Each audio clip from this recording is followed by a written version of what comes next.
It's a very fundamental question to our existence. We all want to change, especially our behavior, so that our loved ones also concur with us, resonate with us. And we also expect our loved ones to change their behavior so that we love them even more. It's more conditional. Before we can understand this idea of behavior, I have to understand why do I behave in certain way. How did this conditioning of certain behavior happen? Can I break away from this behavior? We are studying all these things in a very limited way. For example, alcohol addiction, drug addiction, sex addiction, certain habits which have become ingrained, has become hardcore. As they say, the nerves are tightly innervated into our entire system. I would like to focus on this with one correlations that have been established. The way we develop our vrittis, meaning tendencies, tendency of the mind. This tendency of the mind creates activities we call pravrittis. And based on these activities, we develop our own prakriti, meaning our own nature, that becomes our hardcore genomic nature. And that determines our destiny, our future. We are the creator of our destiny by developing certain tendencies. Now the question arises, how do we end up creating these tendencies? It's the environment. Environment is not everything though, but it does contribute towards our conditioning. Take for example, you had love affair. You loved the other person so much. After some time, it so happens you meet that person after this heartbreak. How would you behave with the other person? Would you bring in that episode and start fighting? Or would you say, I'm sorry? There are two approaches. How would you regulate your mind at that time?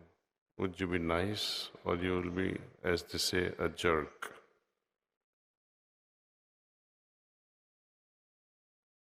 At that moment, if your mind is volatile and not understanding things properly, then the whole episode will backfire, the reminder will backfire. Our memories play a very big role. Any activity will be stored in our mind. We call it cognitive memory. It remains there, existential memory. Further classification will be episodic memory, some episodes. And also, deep down, it will remain as an emotional memory. It is this emotional memory that creates our behavior pattern.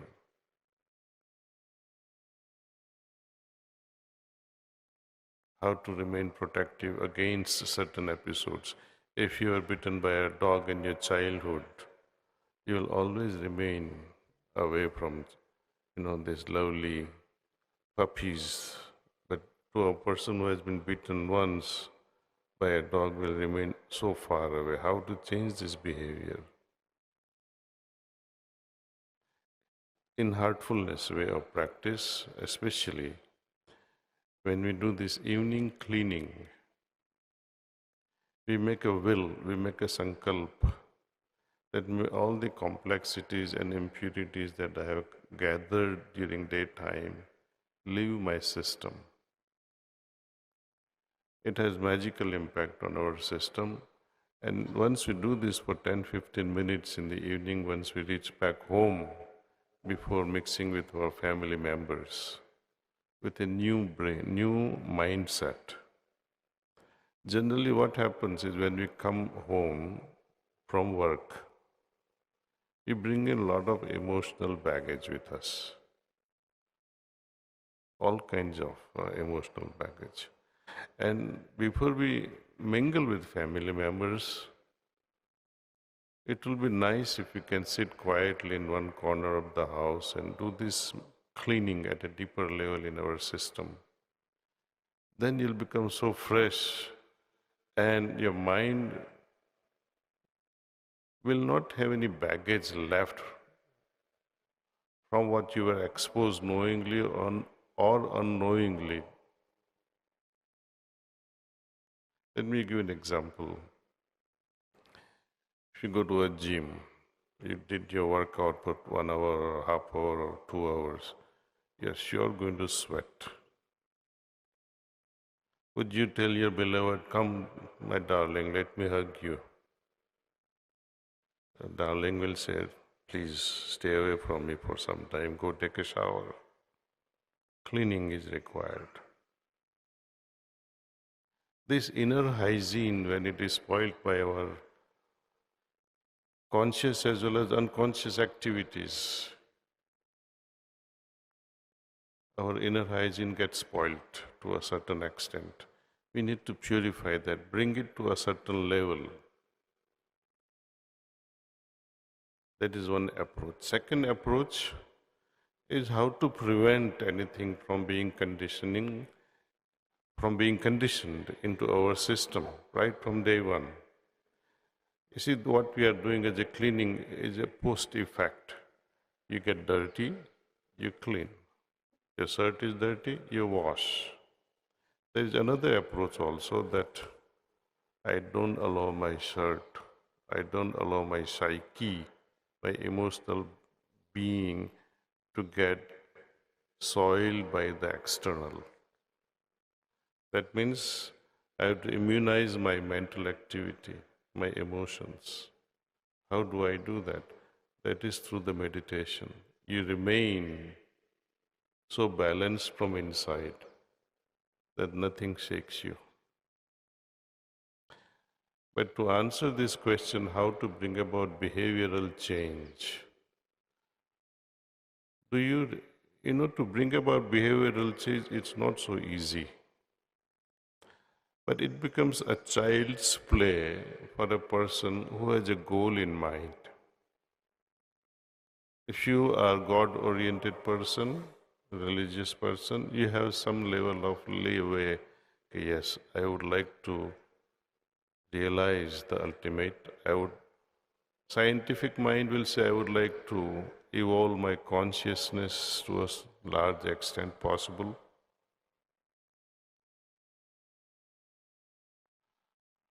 For a basketball player, they also a goal. I want to become an NBA player in United States. You see. Here you want to become a good cricket player.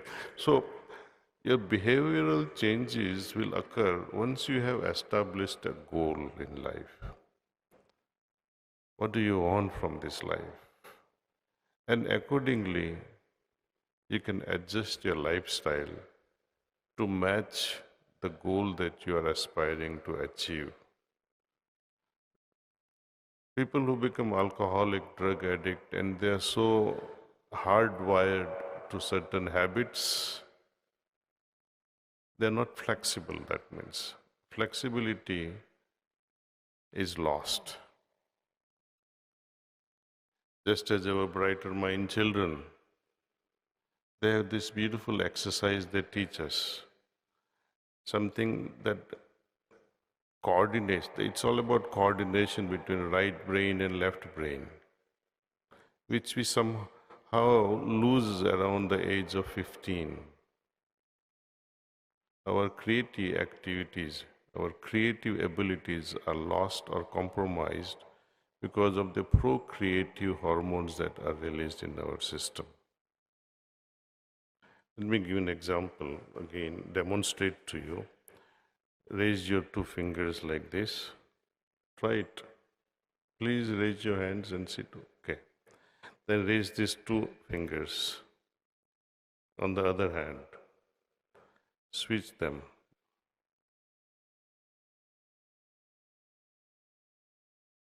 Right? What does it mean? See, my right brain, whenever there is a brain stroke, if that clotting has occurred in my right brain, what happens? The organ on my left, limbs on my left will be suffering, will be paralyzed. Likewise, if there is a brain stroke in my left brain, the right part of the body will suffer. It will be paralyzed. Okay. Now, when I flip this and I keep on doing this, there is no coordination between right and left brain. These activities of this hand is regulated by the right brain. Activities of this hand is coordinated by the left brain. Now, when I'm switching this, there has to be a rapid coordination between the right and the left. This is lost. So certain habits, though you want to change, but your hardcore brain will not let you change. It will require some interest, some joy in life. Okay, I want to change. There has to be some level of enthusiasm to change your pattern. Goal, and how do I fuel that aspiration to achieve that goal? If you are sad and say, oh, I'm going to drink and smoke. So some level of enthusiasm has to be there. Family members, instead of criticizing, give positive feedback. Yes, you can do it. You are brave, you are strong. So I think it takes so many people, friends, family members, to help us change certain habits. As far as the good habits are concerned, parents from the very early age has to sow those seeds of creating personalities in children, and that begins with the moment go, the moment of conception. But as the cells divides rapidly, turning into billions of cells, right from few cells in the beginning, they are constantly exposed. The way parents behave, the way their magnetic field changes, when they are angry, the arguments, they affect the inner structure. And if this inner structure, inner infrastructure is used to anger manifestation, it mutates accordingly. So science has a very big role to play, which are, for example, certain genomic changes it can never bring about, which are hardcore in our genetic structure. Epigenetic changes are possible, and that's what we are trying to do, bring about epigenetic changes and slowly helping genes to mutate. Suppose you are in a very bad neighborhood where you are always afraid to pass through certain streets. How would your sleeping pattern be in that neighborhood? Though you will be afraid, but you will slowly adjust. But then there will be a mutation happening in your brain cells to adapt to that external violent atmosphere. Per contra, when you're in such peaceful environment, you don't have to try much. Your neurocells will adapt accordingly. There is less effort.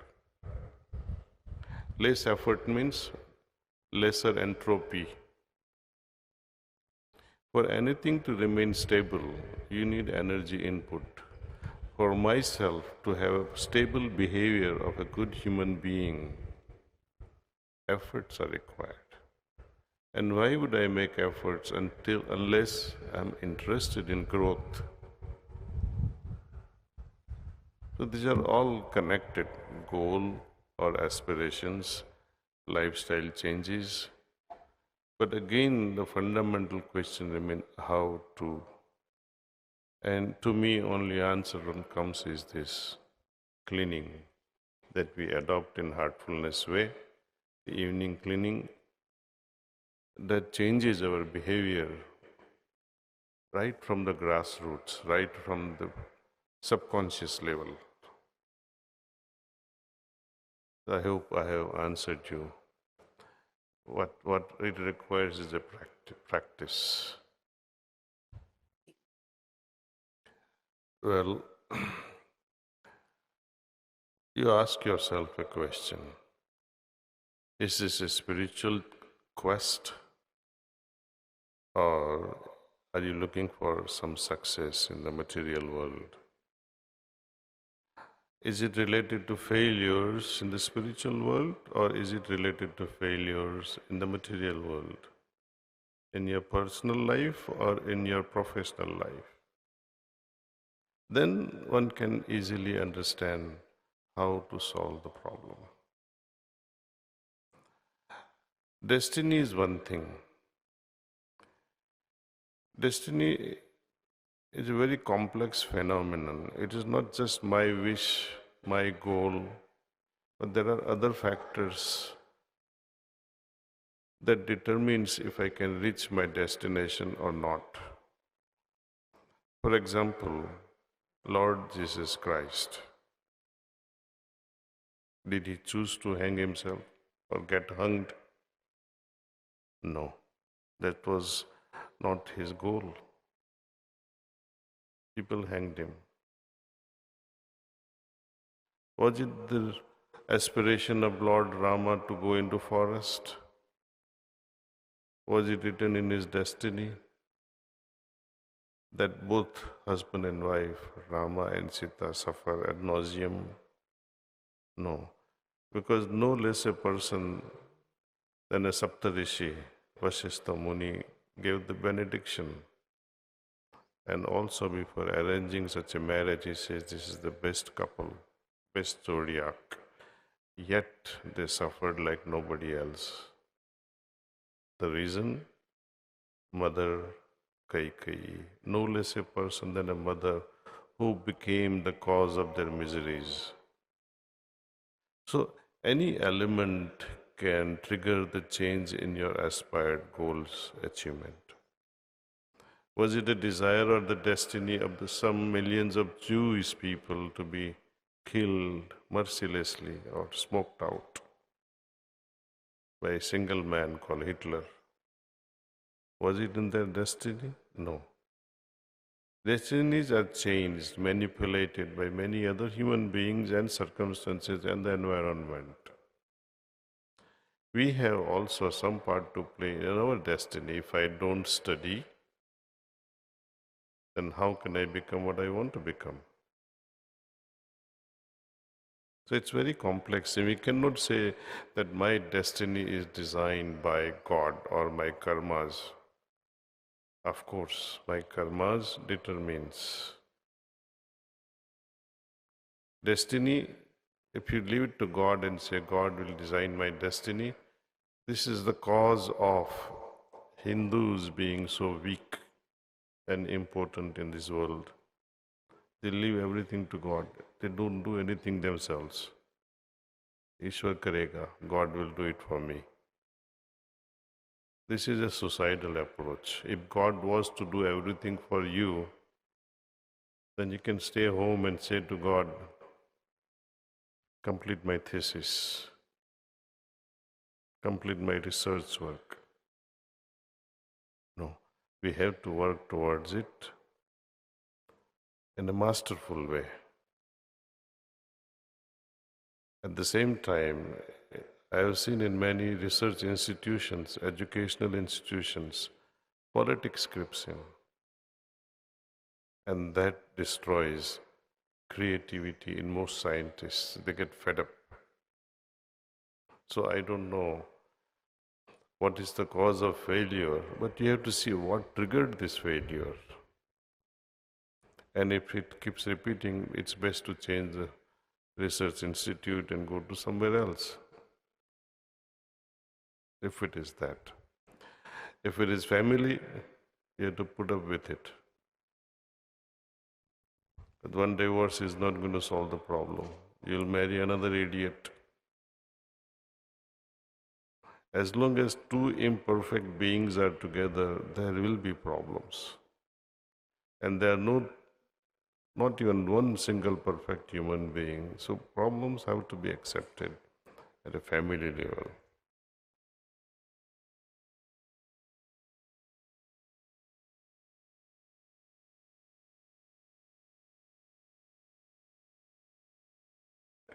There is no magic wand to discipline. Otherwise, one Jesus would have been enough. No, one Messiah would have been enough. One Krishna would have been enough. Even during their lifetime, they could not change anyone. So the discipline that you talk of, it's an individual phenomena. The creativity in each one of us is unique, and we have the freedom to choose.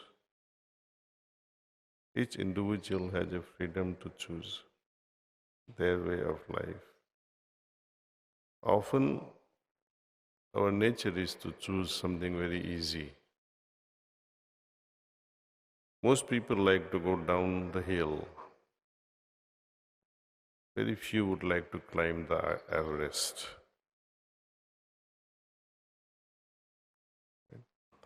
It takes time to create some level of organization, some level of discipline. It requires efforts. Living any system, even in a room of your son or a daughter, see what happens over 1 year. If you don't do anything in that room, so many birthday toys comes, other gifts come. If you don't put extra efforts in arranging the books and the toys and the clothes, what happens to that room? It will start stinking. Child will not feel like entering that room. Someone has to put in efforts to organize that room, keep it tidy and clean. Same thing. It is like entropy. One fundamental question is the discipline in the cosmos. They don't deviate from their orbits. This master plan like that. Who is providing this energy input to keep them organized? We see it's just happening because of gravitation. But then fundamental question would be, who is creating this gravitation? So this leads to a deeper and deeper question. Individual discipline requires energy input. Energy input means your will. Will doesn't mean that I must do this. No, your heart must cry out with joy, some desperation that I want to achieve it no matter what. Then energy input can happen. But people often becoming sad and because of so many things that happens in life. Our lives are governed by so many people, not just yourself alone that I can govern my life. No. If your child curses you, I have seen some parents being beaten up by their children. Imagine what goes to their father or mother or grandparents. What will happen to their disciplined way of life?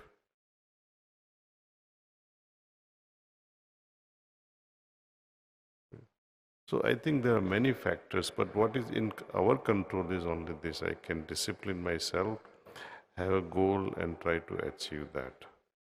Have enthusiasm, because God doesn't descend into the hearts which are sad. God only descends into the heart who are welcoming, who are joyful. He doesn't like to be burnt alive in the heart which are fuming with anger.